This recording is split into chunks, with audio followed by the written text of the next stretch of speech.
Hello everyone, आप सभी का वेलकम है मेरे यूट्यूब चैनल में। आज हम लोग पढ़ने वाले हैं विषय वस्तु के संबंध में पक्षपात, जिन्हें हम आधिकारिक पक्षपात के नाम से भी जानते हैं।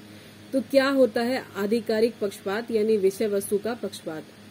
तो ऐसा तब होता है जब कोई व्यक्ति जो किसी मामले को देख रहा होता है, किसी मुद्दे को देख रहा होता है, तब जब वो किसी मामले को देख रहे होते हैं और उसी विवादित मुद्दे से अपने आप को काफी हद तक वो जोड़ लेते हैं, यानी उससे वो इस कदर जुड़ जाते हैं कि उनका हित उसमें कुछ छुपा हुआ होता है, यानी उनसे कुछ मतलब होता है, तभी वो उस मामले से जुड़ते हैं। तो यहाँ पर पहले ही बोल दिया गया है रूल अगेंस्ट बायस कि आप अपने ही मामले में फैसला तो दे नहीं सकते। तो जो भी विषय आप देख रहे होते हैं, जो भी आपके सामने है, जिसके मामले में आपको फैसला सुनाना है, कुछ निर्णय देना है, उससे आपका संबंध बिल्कुल नहीं होना चाहिए। तो जब किसी विवादित मुद्दे से उन्होंने अपने आप को जोड़ लिया, काफी हद तक जोड़ लिया, तो यहाँ पर बोला जाएगा कि ये टोटली जो है विषय वस्तु के संबंध में पक्षपात ही है। और जब वो ऐसा करते हैं तो वो अपने न्याय निर्णय देने में, उस विवादित मुद्दे का जो उनको न्याय निर्णय देना है, उसके बिल्कुल वो अयोग्य हो जाते हैं, यानी वो फिर उसका फैसला नहीं दे सकते। इसी से रिलेटेड एक इम्पॉर्टेंट केस है गुल्लमपल्ली नागेश्वर राव, आपको दिख रहा है यहाँ सामने स्क्रीन पे, versus Andhra Pradesh RTC AIR 1959, supreme court, page number 308। इस मुकदमे में का फैक्ट ये है कि सरकार जो थी, तो सरकार ने मोटर परिवहन का नेशनलाइजेशन करने का सोचा कि मोटर परिवहन का राष्ट्रीयकरण कर देना चाहिए, लेकिन इसके विरुद्ध में बहुत सारी आपत्ति आई। आपत्तियों की सुनवाई के लिए सरकार ने अपने सचिव के पास में इस मुद्दे को भेज दिया। बाद में इस बात पर भी आपत्ति जताई गई कि सरकार ने अपने ही सचिव के पास क्यों भेज दिया। और आपत्ति जब हुई तो इस मामले को न्यायालय में चुनौती दे दी गई। जब चुनौती दी तो उस दौरान पता चला कि जिस सचिव के पास में सरकार ने इस मुद्दे को भेजा था, वास्तव में उस सचिव ने ही राष्ट्रीयकरण करने की प्रस्ताव की शुरुआत की थी। मतलब मोटर परिवहन का राष्ट्रीयकरण हो जाना चाहिए, इस बात की शुरुआत ही उस सचिव ने की थी।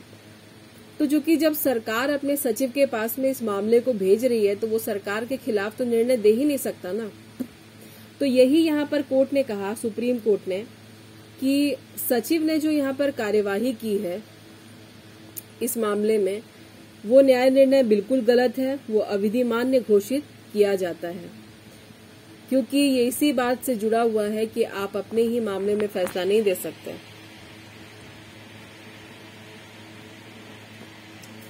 आता है दूसरा केस, K Chilaiya versus chairman industrial finance corporation AIR 1973।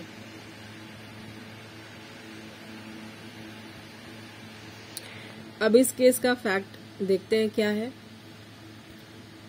इस मुकदमे में निगम के जो अध्यक्ष के थे, उनके द्वारा कुछ कर्मचारियों के खिलाफ में अनुशासनात्मक कार्यवाही की गई। उन्होंने इल्जाम लगाया कर्मचारियों पे, निगम के जो अध्यक्ष थे उन्होंने इल्जाम लगाया कि ये जो है कर्मचारी अनुशासन से नहीं चलते। अध्यक्ष स्तर से ऊपर निदेशक मंडल यानी कि बोर्ड ऑफ डायरेक्टर्स में अपील दायर करने का कानूनी प्रावधान भी था। मतलब ऊपर तक अपील की जा सकती थी इस मामले में। अध्यक्ष निदेशक मंडल का भी सदस्य था, मतलब जो अध्यक्ष इस मामले को देख रहे थे, वो जहां पर बोर्ड ऑफ डायरेक्टर्स में अपील की जानी थी, वहां पर भी वो जुड़े हुए थे। मतलब वो यहाँ पर तो अध्यक्ष हैं ही, बाकी निदेशक मंडल के भी वो सदस्य हैं, यानी बोर्ड ऑफ डायरेक्टर्स में वो भी शामिल थे।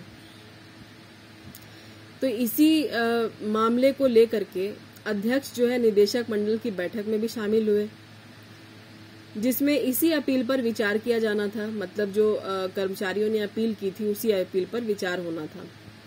निदेशक मंडल द्वारा जारी किए गए आदेश को अदालत ने रद्द घोषित कर दिया। तो होना ही था, क्योंकि निदेशक मंडल की बैठक जिसमें अपील की सुनवाई हो रही थी उसमें अध्यक्ष की उपस्थिति से संबंधित पक्ष के मन में एक तर्कसंगत शंका उत्पन्न हो गई कि वहां पे पक्षपात की पूरी संभावना है। संभावना क्यों नहीं होगी? जब अध्यक्ष ही बोर्ड ऑफ डायरेक्टर्स में शामिल हैं तो पक्षपात तो करेंगे ही करेंगे, क्योंकि जब वही इल्जाम लगा रहे हैं कि कर्मचारी जो है अनुशासन में नहीं रहते हैं, तो जाहिर सी बात है जब वो इल्जाम को लगा रहे हैं तो उसको साबित भी करेंगे। तो जब ये मामला कोर्ट में आया तो कोर्ट ने उनको कहा कि जो अध्यक्ष हैं वो निदेशक मंडल के भी सदस्य थे, तो उनके द्वारा की गई जो भी कार्यवाही है, जो उन्होंने अपील सुनी है, वो बिल्कुल भी पक्षपातपूर्ण है पूरी तरीके से। इस वजह से ये अविधिमान्य कार्यवाही है, इसको माना ही नहीं जाएगा। बहुत अच्छा केस है। इसके बाद एक और इम्पोर्टेंट केस आता है जो कि आपने कॉन्स्टिट्यूशन में भी पढ़ा होगा, बहुत इम्पोर्टेंट है ये भी। लावण्या वर्सेस उस्मानिया यूनिवर्सिटी का केस है, 1994 का केस है। आंध्र प्रदेश में है उस्मानिया यूनिवर्सिटी। इसमें लावण्या नाम की एक लड़की रहती है, वो बीएससी का एग्जाम देती है और बीएससी के एग्जाम में जब उसका रिजल्ट आता है तो वो मैथ्स में फेल हो जाती है। फिर उसको लगता है कि उसकी कॉपी को रीचेक किया जाना चाहिए क्योंकि उसने एग्जाम बहुत अच्छा से दिया था, वो फेल हो ही नहीं सकती। जब कॉपी रीचेक हुई तो उसमें हुआ कि वो पास हो गई, मतलब गलत कॉपी चेक हुई थी, पास हो गई। उसके बाद जब उसका बीएससी कंप्लीट हुआ तो उसने एमबीए के लिए एंट्रेंस एग्जाम दिया इसी यूनिवर्सिटी में। जब उसने एमबीए एग्जाम का एंट्रेंस दिया एमबीए के लिए, तो फिर उसके बाद वो भी उसने क्वालिफाई कर लिया, लेकिन यूनिवर्सिटी के जो भी ऑफिसर्स थे उन्होंने उसके आवेदन को ही स्वीकार कर दिया कि आप जो है एडमिशन के लिए अप्लाई नहीं कर सकती क्योंकि आपकी कॉपी जो है दोबारा जांच हुई है। फिर लावण्या ने आंध्र प्रदेश के पास में एक निर्देश वाली याचिका दायर की और कहा कि इसमें आंध्र प्रदेश जो हाईकोर्ट है वो अपना निर्देश दे, सही मार्गदर्शन करें। आंध्र प्रदेश ने 13/10/1999 को लावण्या के हक में फैसला सुनाया और उस्मानिया यूनिवर्सिटी को आदेश दिया कि उसको एमबीए में एडमिशन करने की अनुमति दे, क्योंकि यहाँ पर उस्मानिया यूनिवर्सिटी जो है बायस हो रही थी, बायस हो करके फैसला दे रही थी, जो कि गलत था। तो ये था आज का टॉपिक जो मैंने आपको कंप्लीट करवाया। उम्मीद करती हूँ कि आपको समझ में आ गया होगा और आपने इसके पहले के बाकी के वीडियोस अगर नहीं देखे हैं तो मेरे चैनल पे जाके बाकी के वीडियोस भी देखें, अपना शॉर्ट नोट बनाएं और इसकी तैयारी करें और अपना एडमिनिस्ट्रेटिव लॉ कंप्लीट करने की कोशिश करें। और अगर अभी तक आप मेरे चैनल पर सब्सक्राइबर नहीं बने हैं और आपने मेरे चैनल को सब्सक्राइब नहीं किया है तो प्लीज सब्सक्राइब करें।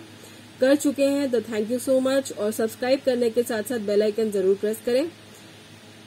और अगर आपको मेरा वीडियो पसंद आता है, मेरी पढ़ाई समझ में आती है, तो वीडियो को लाइक कर दें और नहीं आता है तो अनलाइक कर दें। कमेंट बॉक्स में अपनी जो भी परेशानी रहे, जो भी बात कहें, जरूर मुझे लिख के बताएं, मैं उसका जवाब दूंगी। थैंक यू सो मच मेरी वीडियो को सुनने के लिए, टाइम देने के लिए। मिलते हैं आपसे अगले वीडियो में। Good night friends.